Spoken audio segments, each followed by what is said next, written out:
My name is Miwako, and I'm an international student advisor immigration specialist at Simon Fraser University. I'll be your presenter today, and it's my great pleasure to be joined by my manager, Mei-Lin, who's the manager of Immigration Services. Mei-Lin will be moderating our Q&A session today. I would also like to take this opportunity to congratulate you on your admission to Simon Fraser University. SFU is home to approximately 9,000 international students from 135 countries, and you're now part of this diverse and dynamic community. We are all excited to welcome you to campus in fall 2023. Before moving to the agenda, I would like to begin by respectively acknowledging that SFU is located on unceded Coast Salish territory, the traditional territories of Musqueam, Squamish, Tsleil-Waututh, Kwik-Wet'lam, and Kazi nations. I'd also like to draw your attention to the bottom part of each slide. Particularly, immigration policy can change rapidly and without notice. Thus, the information that we share today is current as of today, March 3rd, 2023.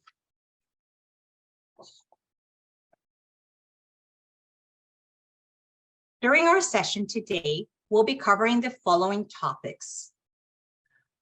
Our session today will be focused on the study permit application from outside Canada.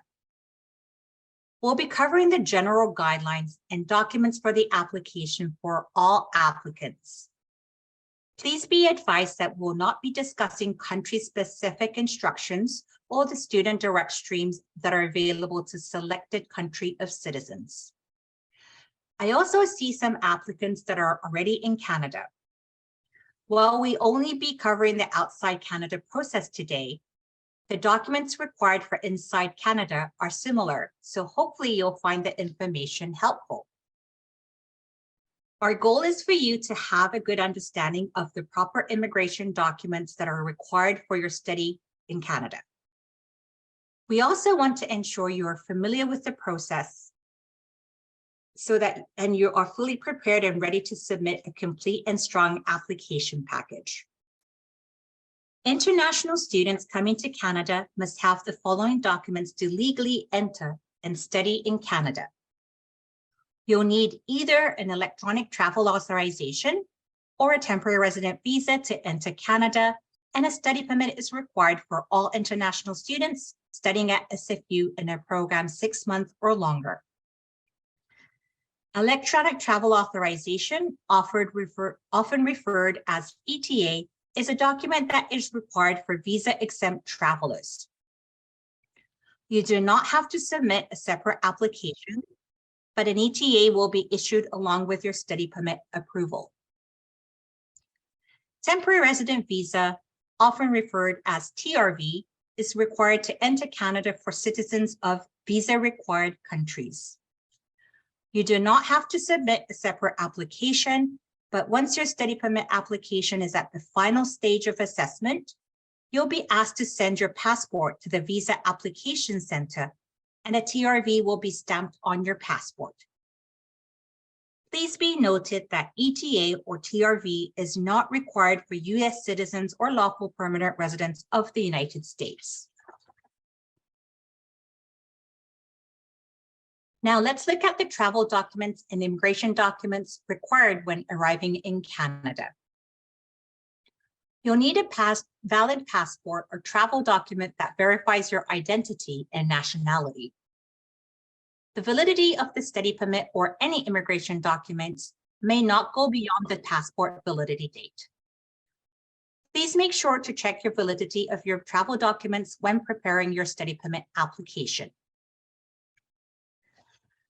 A letter of introduction is a letter that you'll receive along with your ETA or TRV once your study permit application is approved.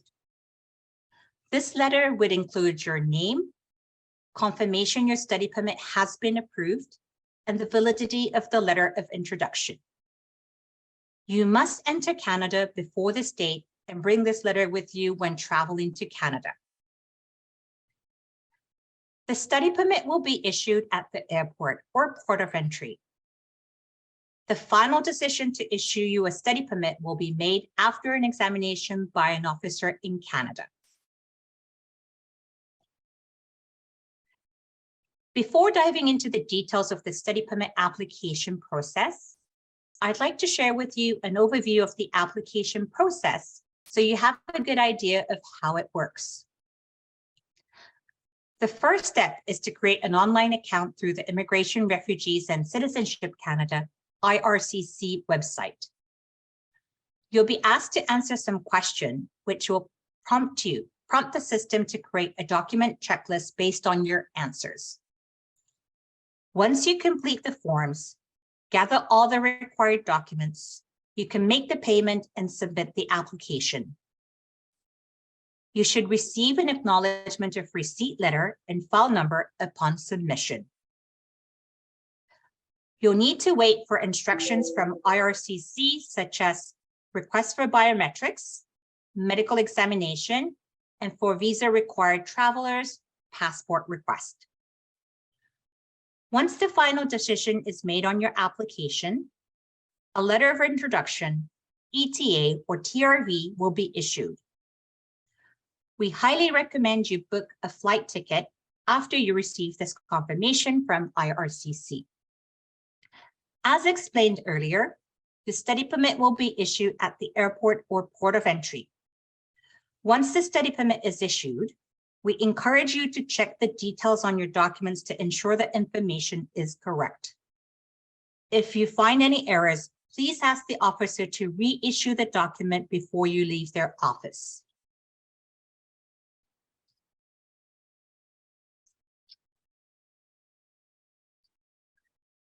When applying for your initial study permit, it's important to note that the processing time could change anytime and cannot be expedited.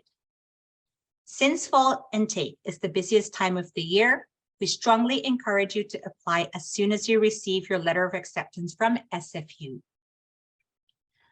Most international students must apply for their study permit online through the IRRC Secure account. Citizens or permanent residents of the United States may apply at the port of entry.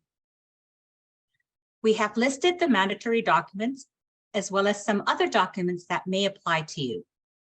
Please make sure that you review the country-specific instructions carefully before you apply.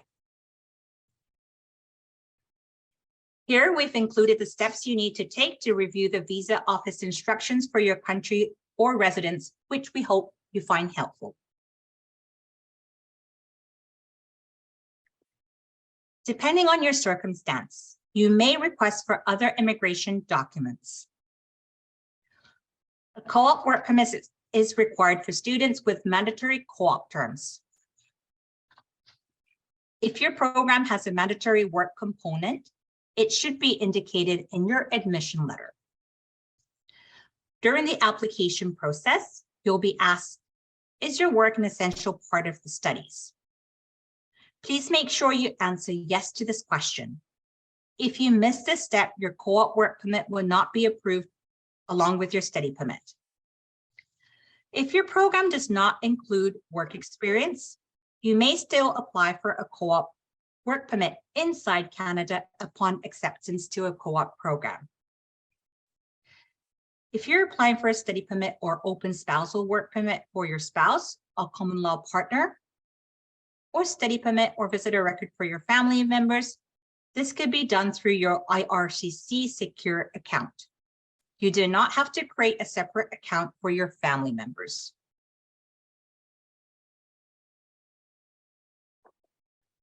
Letter of acceptance is a mandatory document for your study permit application. SFU issues a 3-page admission letter for undergrad students and 2-page admission letter for graduate students. SFU does not issue a standard letter of acceptance similar to the sample letter of acceptance you may see on the IRCC website. The SFU admission letter indicates the start date and the length of program, but not the end date. Although the end date may vary depending on your program, the number of courses you take each semester, or the number of co-op terms you are enrolled in. Most undergraduate students complete their program in 4 years, while graduate students may complete their program in 2 years. Please indicate the estimated end date in your study permit application based on the start date and your program. The study permit application asks you to indicate the tuition for your first year. The estimated tuition for undergrad students taking 30 credits per year is $31,774.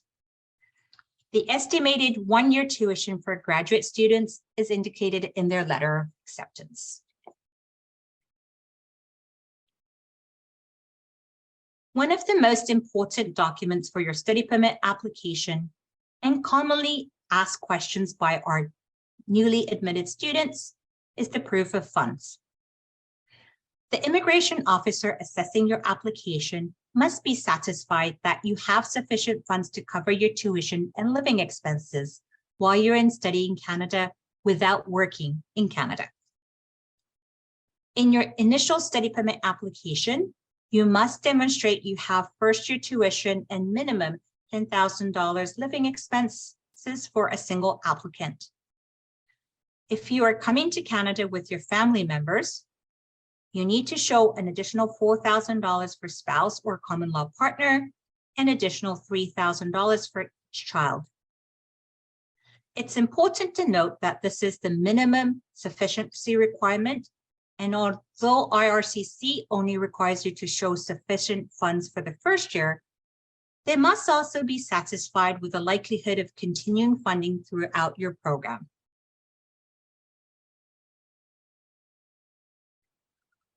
You'll find some examples of the documents you may include in your application as proof of funds, including bank statements. Or if your family members are sponsoring you, you may include the bank statements along with a letter stating their relationship to you and the amount they'll provide. If you've made tuition payments or paid your residence fee, you can submit the copy of receipt as well. If you've secured a scholarship or loan, that could be included as part of your proof of funds. It's important to note that the number of months of bank statements required may vary by country. So once again, please make sure to review the visa-specific instructions carefully.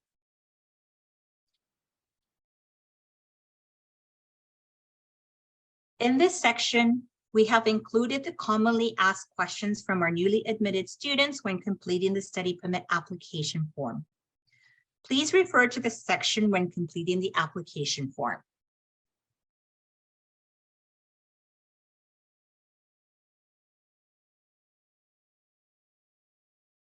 We strongly encourage you to include a study permit or letter of intent so the immigration officer is satisfied your primary purpose to enter Canada is to study and that you'll be leaving Canada at the end of the authorized stay.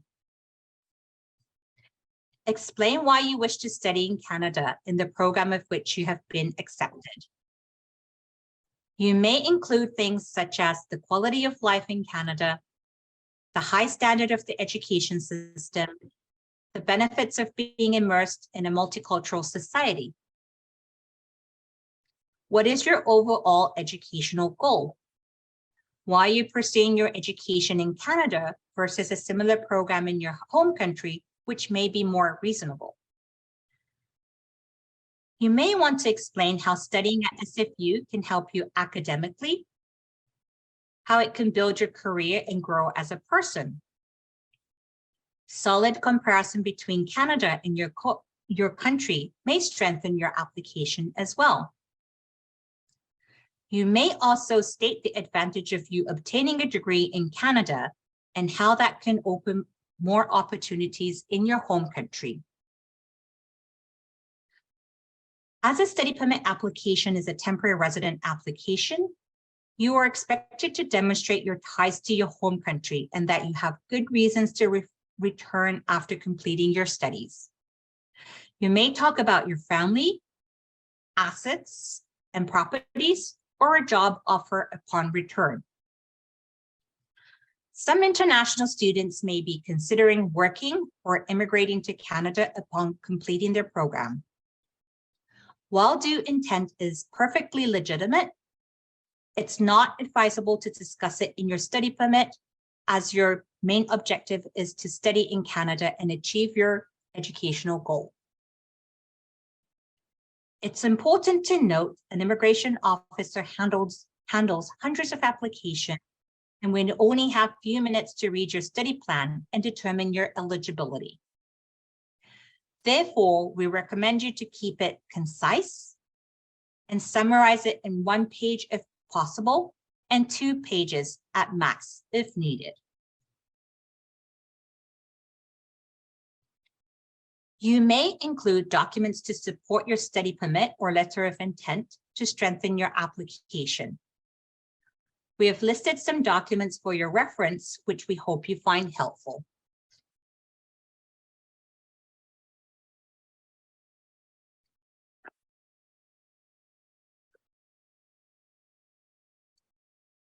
As part of your study permit application, most applicants are requested to provide biometrics. Biometrics include your fingerprint and a photograph, and they're used by IRCC to confirm your identity.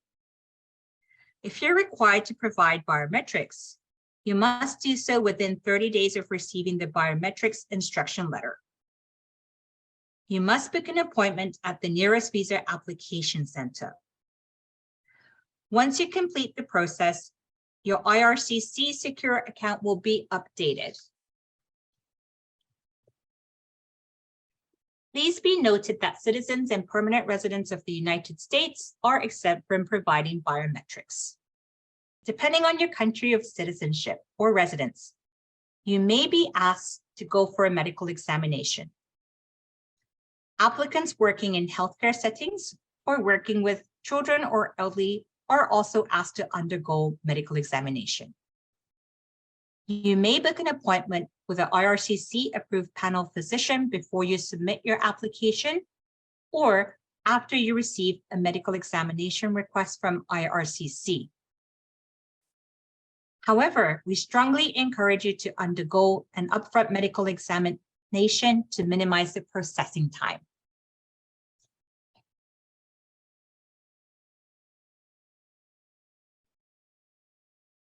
Before we finish our presentation, we'd like to provide you with some final tips. Make sure you apply as soon as you receive your admission letter from SFU. A study permit or letter of intent is strongly recommended to strengthen your application. Review your country-specific visa office instructions carefully. The onus is on the applicant to ensure all required documents are included in the application. Check if you're eligible for faster processing through the Student Direct stream or the Nigeria Student Express stream. Although you should be receiving emails for any updates in your IRCC secure account, we encourage you to monitor your account regularly. Give your biometrics as soon as you receive the request. IRCC will not start the assessment unless you complete the biometrics.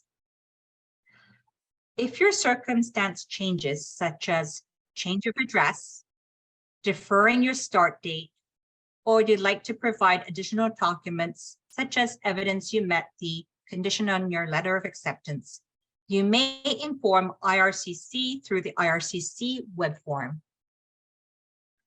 If your application is not processed in time, you may defer your admissions by completing the deferral request process. You must do so before the deferral deadline.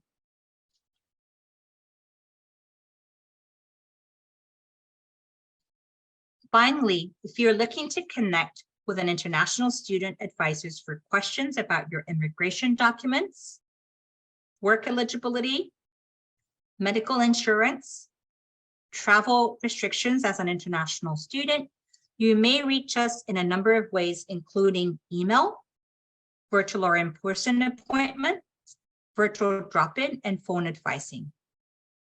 We've included the upcoming virtual appointments and drop-in session for newly admitted students, which will be held on March 29th and March 31st.